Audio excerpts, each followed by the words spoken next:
তো আজকের দুষ্টুকে নিয়ে চলে আসলাম তোমাদের সাথে একটা ভিডিও করতে। তো তোমরা সবাই আমাকে অনেকে জিজ্ঞাসা করেছো যে দুষ্টু কেমন আছে। তো অনেককে আমি রিপ্লাই দিয়েছি, অনেককে রিপ্লাই দিতে পারিনি। তো দুষ্টু আগের থেকে অনেকটাই সুস্থ আছে, অনেকটাই ভালো আছে। তো আমার মেয়ের জন্য, তোমরা দুষ্টু শোনার জন্য অনেকেই প্রার্থনা করেছো, প্রে করেছো যে ও তাড়াতাড়ি সুস্থ হয়ে যাক।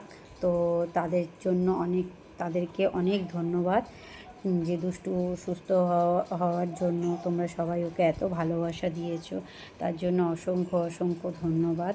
তো আমি এতদিন ভিডিও সেরকমভাবে আনতে পারছিলাম না, যেহেতু মেয়ে অসুস্থ। তো মেয়ে অসুস্থ থাকলে বাবা মা কারোরই ভালো লাগে না। তো এখন একটু ও সুস্থ হয়েছে, তো আমরাও তার জন্য একটু ভালো আছি। তো এখন এই যে দুষ্টু আমার কোলে বসে রয়েছে, আর ওর হাতে যেহেতু হয়েছে, হাতটা আমি পুরোটা দেখাচ্ছি না যেহেতু ওর ওর এখনও ব্যথা রয়েছে। আর ব্যথাটা শুকাতে অনেকটাই সময় লাগবে। তো তার জন্য ব্যথাটা শুকালে আমি ওর হাতটা দেখাবো যে কীরকমভাবে ওর হাতটা পুড়ে গেছিলো। আর এখন আমি পুরোটা ওর হাত দেখালাম না, জানোই তো যেহেতু ছোটো বাচ্চা।